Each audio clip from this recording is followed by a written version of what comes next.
Well, as we continue to count down to the 50th anniversary of Montserrat Festival, I have here with me today another former festival queen of Montserrat, Miss Daphne Christopher. How are you today?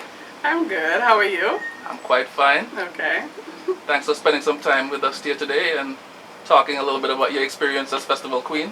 Thank you for doing this. Okay. So let's go back in time a little bit. Okay. We're going to go back to 1983. Okay. Here you are in Montserrat, and from what I understand, before you actually went in for the Festival Queen, you won a Village Queen competition. That's correct. That was Corkill Village? Corkill Village, yes. Okay. How did you get involved in that in the first place? Well, my cousins and I, we used to do the fashion shows and queen shows of Corkill School when I was growing up, and they asked me that year, and I went in with a few people from Corkill. Okay. And you were victorious. And I was victorious. It was a good year. Okay. Do you remember anybody else that was in that Village Queen show? I think Dawn Bramble. To be honest, no. I don't remember everybody, but it was like Dawn, and I'm trying to remember if my cousin Veron was in there, because I know we went in for one before, and I was trying to remember if it was the same one. But Dawn had won one year, and then that year I went in. But to be honest, I can't remember. I remember the pictures, I remember all of that around. I remember the dress, I remember my talent, but I can't remember who else was competing. Okay, no problem, no problem. So from that village competition now, we springboard to the Miss Montserrat competition. And who was the catalyst? Who was the person who asked you to get involved in that? My mom they asked my mom, and then I didn't really want to do it, and they Why kept not? pushing. It was just something I never wanted to do, because Montserrat has a way of building people up and pulling them down at the same time, and it was just I didn't want the criticism. Corkill is different, it's your people. But to have the whole island just judge and criticize you, I really didn't want to get involved in that kind of like drama. But my mom thought I should do it, because the lady that was she was head of JC's, she was one of the judges for the Village Queen, and she asked my mom, and I kept putting it off, and then when I finally said yes, I spoke to her. My mom and I spoke to her about it. Okay, so you were very skeptical in the beginning. Very, very skeptical. Okay. Very hesitant. Okay. I think I accepted like less than 5 weeks before the competition. Wow. Interesting. Yeah. And who was your sponsor? Kelsix. Kelsix. OR Kelsix. And I was working for them too, like during my summers and Christmas breaks. Okay. Yeah. Great, great. And did you have a chaperone? I sure did. Okay. But I consider my mom to be my main chaperone. My chaperone came and saw my talent, what I was going to do for my talent. She came to my practice once. Never came to one of my fittings. Never gave me any kind of word of encouragement. Was never there. So I don't consider her, the person that they assigned to me, my chaperone. I consider my mom my biggest supporter and my chaperone. She was there for me. Okay. Okay. So your mom was kind of your de facto chaperone. She was your rock. She was my rock. Okay. I couldn't have gotten through it without her. That's for sure. Great. Do you remember some of the other contestants that year for Miss Montserrat? I remember everybody. But I only remember 4 names, because the young lady from Harris's, we went to school. She went to the same school, but I just don't remember her name. But Verdal Dyer, she went in. Mun Allen, or Mun. Stasia, myself, and that there was a light-skinned young lady from Harris's. She was very shy. I wish I could remember her name, but she was there too. Okay. Yeah. Okay. Sweet girl. Great. So did you guys have a good relationship, all the girls? Did you guys get along? I thought we did. Verdal and I were friends because my best friend was her sister at the time, and Mun and Stasia I know from school, but I didn't hang out with them per se, but I knew them. We're better friends now, but back then I was younger than everybody, so it wasn't like my crowd to hang out with, Okay. Yeah. Now let's segue to that fact about the fact that you were younger. I think, according to the research, you were the youngest festival queen.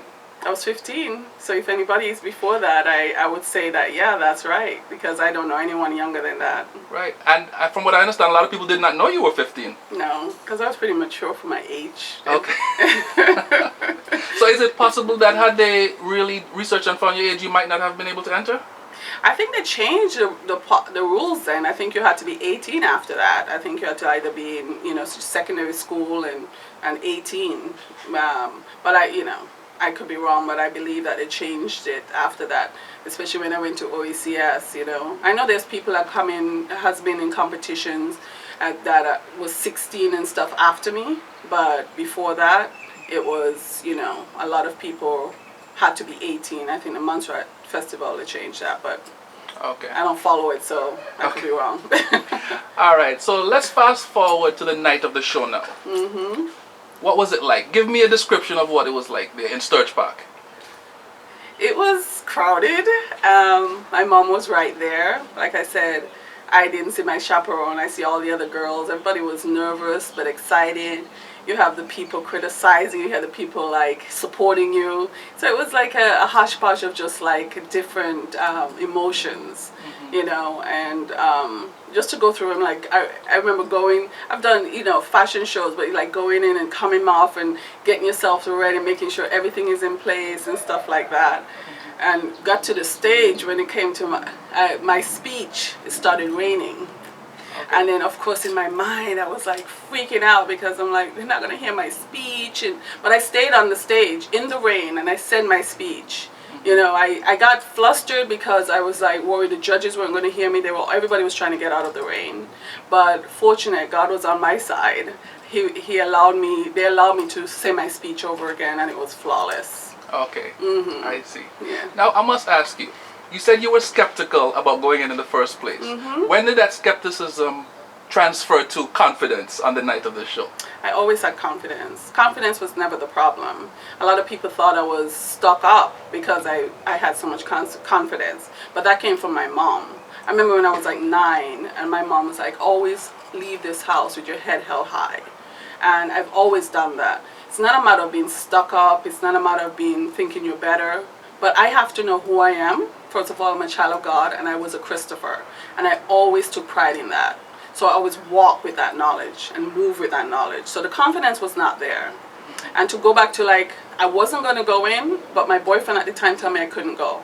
And that's when I made the decision to go, by the way. Okay. Yeah. I'm like, are you kidding me? Okay. So there was a little rebellious streak there. Very rebellious. I mean, when someone say he doesn't want a girlfriend of his to be in the competition, that means he had no confidence in me to win. Right. And he was more afraid of the embarrassment that he had someone who is seen, losing the competition. So with my mom didn't even know that was why I changed my mind. But, and my grandfather, he's just like, you should do it. Okay. And then just those two made the decision for me. Okay, that sealed it for you. That sealed it. Okay. Shouldn't have said no. You shouldn't have told me I couldn't do it. Right. Now, on the night of the show, do you recall any sort of hiccups? Were there any wardrobe malfunctions? Any cat fights backstage? Anything that you could think of? Any sniping remarks by, any jealousy, egos, anything like that? Well, I never know. I can never speak for someone else. I was just so excited. I was just so excited to be a part of it. To be honest, I have no idea if other people felt any way about it or whatnot. I know a lot of people had their supporters. I know a lot of people were rooting for. And, just because of that same confidence, a lot of people... I remember walking by Bata and saw my picture, and no one knew I was behind them, but there was like a group of people around talking about, I don't want this one to win, pointing to me, and it was just like, I knew my grandfather was home, rooting for me, my mom was there, my brothers, and that's all I needed, really. And I mean, I have other family members I'm sure was happy for me as well, but that foundation was just enough to get me through whatever. Everything else I shut my mind out of. Okay. I really did. Okay. Yeah. Was it a strong Cargill contingent in Sturge Park? Did you have a lot of... Yes, Cargill people are awesome, aren't they? They really support their own. I mean, you know, everybody roots for you and support you and whatever, and you could hear them screaming and whatnot for you. But like I said, I don't know who was rooting for me and who wasn't, but I felt when I won, that's when I felt all the support from Cockle, especially walking through Cockle, you know. Okay, well, that had to feel great. Oh yes, it was a happy time. Okay, another great. reason for us to celebrate in Cockle. Right. Yeah. Now, I understand that during your show that year, there was not a swimsuit competition. No, there wasn't. I really didn't want to do a swimsuit competition, and they introduced a sports section. I remember I had on like a white shorts and white top with a pink belt and my pink shoes. Oh, by the way, my pink shoes was coming off, and I just flattened it down and walked. I think all of those things, all of those things, because I'm sure the judges see it was right there. But I didn't stop. I kept walking and posing. But I was glad, because I really wasn't happy about doing a swimsuit, putting on a swimsuit and walking, parading the stages of Montserrat at the time. Right. So I was glad about that. Right. So far you've told me about two situations that you handled gracefully. Rain, giving your speech in the rain, and then this mishap with your shoe. Do you think that sort of ability to improvise kind of helped you maybe with the judges? Well, and it also helped that all the judges were not Montserratians. Okay. No I did offense, not know that. I am a strong believer that if this is my opinion, if every judge that was out of Montserrat, I probably would not have won that competition. But because people, and this is my belief of Montserrat and how they are with, when they know you, they judge you without really knowing you, because they know your name or they know who you're from, where you're from, or who your people are. But when they have judges who are from another country who has no idea who you are, they're judging you from what they see and not what they know about you. So you think they're more objective? They're very much more objective, and I think that's how it should always be. Because unfortunately, how Montserrat is, it's just like like I said, they build you up and just to break you down. And I don't think that I think a lot more people will participate in it and do it if they don't feel so judged and criticized, you know. And that's why I believe I won. Yes, I was talented, and yes, I was good at what I did. But I believe that would not have helped if if some of the judges were not from out of Montserrat.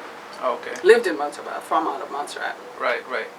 So your name is called and you're announced the winner. What was that moment like? It was a happy time. I don't know what it was, but I always felt when Virgil and I was there, left standing, you know, and I'm like, oh, my head went. The first thing I went to is just like, oh my goodness, suppose I don't win, you know, my boyfriend is gonna be right, all the critics are gonna be right.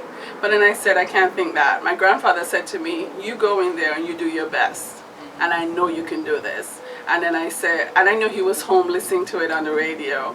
And I'm like, no, I can't think like that. I got this. Right. And that's what happened. I doubted it for like a second, but that's because I started losing a little faith. But I had the faith all the time. Right. Okay, so here you are, you're Miss Montserrat 1983, and so you have a year to serve as queen. Did you do any kind of ceremonial duties that you recall as queen?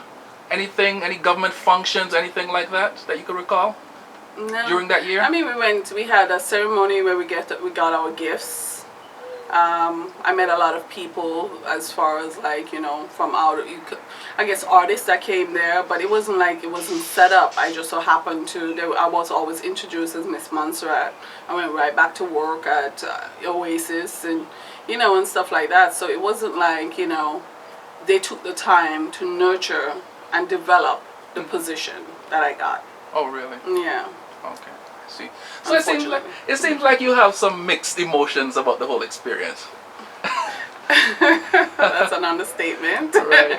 I mean, I have. It's sad to me, you know, because we're all there to do something for our island, and it's a shame that certain people are, you know, when certain people win, they don't get the same kind of treatment and then when other people win. Like if you're not from the right family or the right place or with the right crowd, But everyone should be given the same opportunity.